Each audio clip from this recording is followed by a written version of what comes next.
Hello viewers, আমি সাদ্দাম হোসেন আছি আপনাদের সঙ্গে।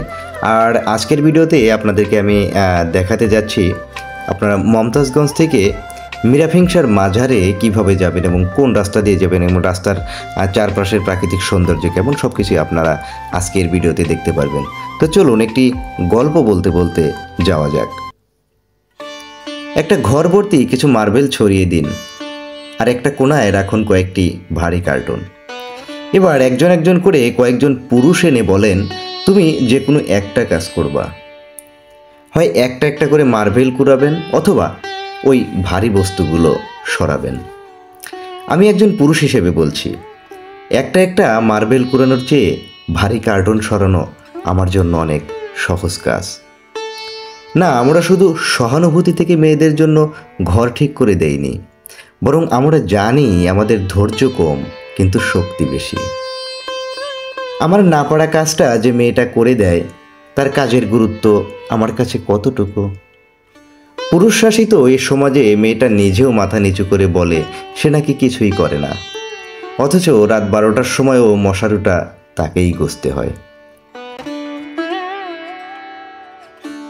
ঘর থেকে উঠে সাজানো ডাইনিং চোখে দেখে চোখ দুটো চকচক করে উঠলেও তার আড়ালে যে গরম চুলার ভাব ওই মেয়েটাকে সহ্য করতে হয়েছে সেটা অনেকেই ভুলে যায়।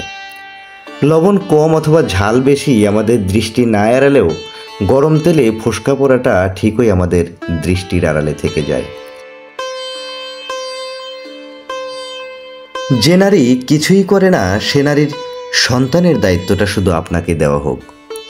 আপনি তখন কার্টুনও সরাবেন, মার্বেলও কুড়াবেন, তবু বাচ্চার চিৎকার শুনতে ঘরে বসে থাকবেন না। আমরা পুরুষ বেছে নিয়েছি আমাদের কাজ, আর দিনভর যে নারী মার্বেল কুড়ায় সে নারীকে বলি অকর্মা।